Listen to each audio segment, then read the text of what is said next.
I was working at Capital One doing IT work, and then I don't know. I guess I ended up with a chainsaw mill, and I went out like chainsaw milling stuff on the weekends.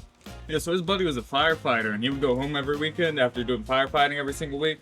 He'd go home, grab a log, cut it into chunks, split the chunks, stack it, let it dry for a few months, put it back into his truck, and then take it to somebody for $75. You're right. Yeah, $80. $80 for a whole truckload. That's all the money. I'm like, dude, $80. All that work for $80. Let me figure out a better way. So I'm just driving to work one day. I'm like, what if you made lumber out of it instead of chopping it and splitting it? What if you made lumber? Yeah. And so I looked into it. And I found this Alaskan sawmill. And I sent it to him. I said, you start cutting wood. I'll pay for all the expenses, but I think you can make a lot more money. And he started doing it, and he kind of got into it, but then he's going through some stuff going on in his life, and he kind of gave up on it. So I got the stuff back, and I had it in my garage for a while. And then I was telling my other buddy about it. And he's like, "You got a sawmill? You got a chainsaw mill?" I'm like, yeah, I got the chainsaw and the mill and everything. Yeah. And so I started going out and doing it with that guy, and before you know it, like I got hooked. Yeah. You know. Remember being a kid and like you opened your Christmas presents and you had like genuine excitement about what you got because you didn't know what you expected? Yes. Like that when you opened it up, you're like, oh, this is cool. That's how I feel every time I mill stuff. Yeah. Like every time I mill something open, I'm like, this is so freaking cool, you know? Like, look at this grain, look at this texture, whatever, look at this color. And so I've just got hooked on it. I left my job at Capital One making great money just to do this full time. And we've been doing it for like, I mean, how long has it been now, Noah? Like 5, 6 years? I don't even know anymore. But I just like this. It makes me happy. Yeah. And no one tells me to do anymore. And yeah, and my sons work with me. And I mean, I worked on billion-dollar systems, like IT systems, like built billion-dollar infrastructure. Yeah. And now I'm just out here sawing logs up all day.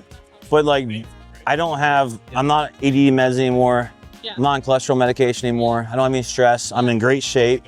You know what I mean? Like, yeah, I'm not gonna die next year. Just living. Yeah. And I just love it, man. My kids are out here and girlfriend, and she's a sweetheart. And I don't know, man. Like, some days I don't make a lot, some days I make a bunch. And it's fine. Can't complain. Yeah. And then I'm also teaching all these guys how to mill and how to do things. It's like everyone's like learning skills, and it's kind of cool. Like teaching the theory, like we need to get down to a 6x6, but we also want to make some 1 by this and some 1.5 by that. And like teaching the theory on it, it's kind of fun. Yeah. I mean, I remember milling lumber the first time I got that HM130, trying to figure out how it even worked. Yeah. You know, like trying to figure out how you mill things. Yeah. And it was a mess. Like, there's no real manual. Like, this is how you put it together. This is how you start it and run it. Yeah. But like actually doing it and turning it into lumber you can use, there's a trick to this. Yeah. Like, you know, you don't just cut it all one way, because then stuff turns crazy on you. You might have to buck this little side up by about 1.25 inches, 1.5 inches. You know what I'm saying? Yeah. I'd bring her up a tad. Probably 1 inch. If you cheat 1 inch, you'll probably get pretty close. You could go 1.5 inches even. Let's put a 2-inch block underneath this end. No, it says 2 inches. That one's perfect. Yeah, that's a great block right there. It's right there. Yeah, so like, that's my oldest son. And then Sadie was working at a tree company for a long time. Known him for like 5 years. He was working for a tree company. Okay. And then we just became kind of friends and Facebook friends and talked for a while. And then he quit that company. And then I was like, I don't know, man, come over and hang out. And then John, I used to come up here and get wood. He actually was he was a wood buyer. He would drive here and buy wood from us. That's awesome. And he kind of got hooked. It's the same story. People show up, they just love what we're doing, and they just keep hanging out. Yeah. And they're like, hey, I'll help you. Yeah. And then now, before you know it, they're like, you know, he's like slept on my couch a bunch of times. You've slept in the basement of the couch a bunch of times, and I don't know, I can feed him. I feel like I feed everybody like all the time. I don't know.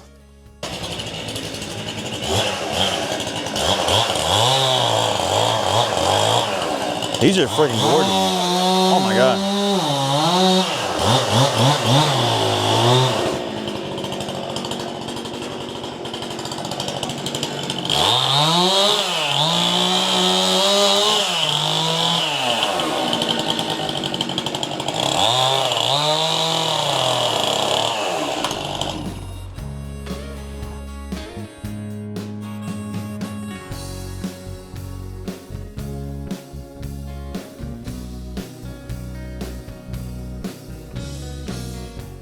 So you said that this used to be a chicken barn? Yeah, used to be about 4 foot tall with chicken litter, and it was an effort to get it out of here for sure.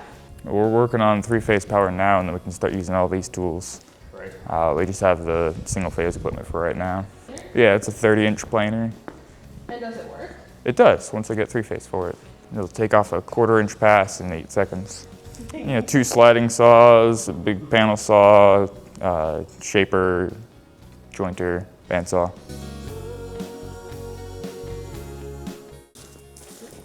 We have made some stuff for a local project with mortise and tenons, and this is all southern yellow pine. And has this been treated now? It's got a coat of oil on it. These were Okay. cut about a year ago. You notice how they've yellowed up some? Yeah. Plus he put a slight bit of color on it. These are just freshly cut, and they're going to darken up. They'll get to a more of a darker color right there. They'll even get more and more over time. All wood's going to get darker over time, For sure. but the pine, white pine and yellow pine, really do darken up. Wow. And how do you cut your tenons and your joinery? Hand tools. I mean, we have big saws. They're all hand tool saws, and then we do a lot of chisels. We have a mortiser for cutting the mortises. This is the big beam saw, and then this one is considered large, but it's not nothing. And then this right here is a chain mortiser. We're doing the mortises, and it's like a big chainsaw, and it plunges into the wood. Other hand tools, and of course we use a lot of chisels. And keeping them sharp is a chore. Absolutely, it would be. And they're sharp. You can see right there. I put one through my hand. Oh my gosh, yeah. About 4 weeks ago now. Don't feel bad. He keeps doing it. If you're doing something like this, you're better off with the manual Yeah, mill. You have a little more control. for sure. It's like when you're pushing that mill into a timber with the hydraulic, getting it to stop where you want. It's not real easy. Yeah. I was clamping blocks on the rails, Yeah, and even at that, sometimes I'd hit the blocks and move them. yeah. Yeah, that's bomanga that came out of Cameroon, Africa. What? Yeah. Oh my gosh. And how do you guys get that? Like, how do you guys get this wood? I was imported by my buddy about 10 years ago. Same guy as the machines. Right. I sold a sister slab of this for Kitchen Island. Oh yeah, beautiful stuff. Beautiful. The only thing close to this color is the walnut, and you go to Gobi Walnut for something like this. Yeah. It gets pricey. Oh yeah, that tree had a hard life. A lot of damage to it, maybe? Or? Just a lot of wind, man. It's Cameroon. It's where the Democratic Republic of the Congo is. Yeah. They got a lot of typhoons that way, and it's also teak, so it's hard wood, shaking, growing. Yeah. So it gets all these crazy patterns going through it. And it definitely makes it a cool after effect, but. What was this barn? This is a chicken coop. All 3 of these were chicken coops. Oh, they were all chicken coops.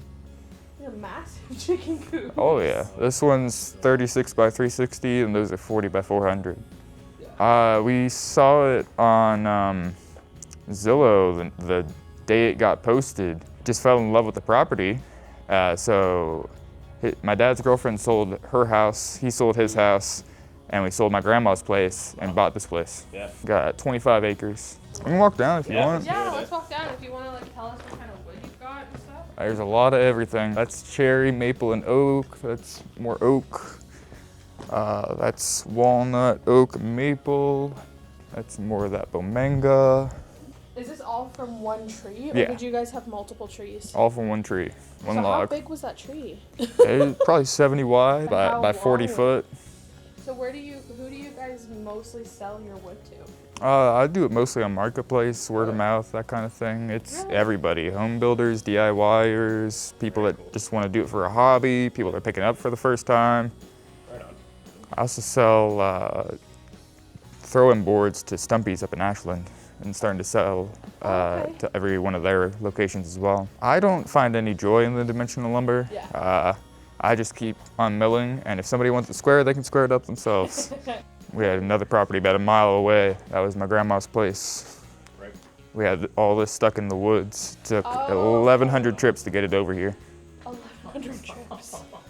Do you think you could estimate how much wood in dollars you have here?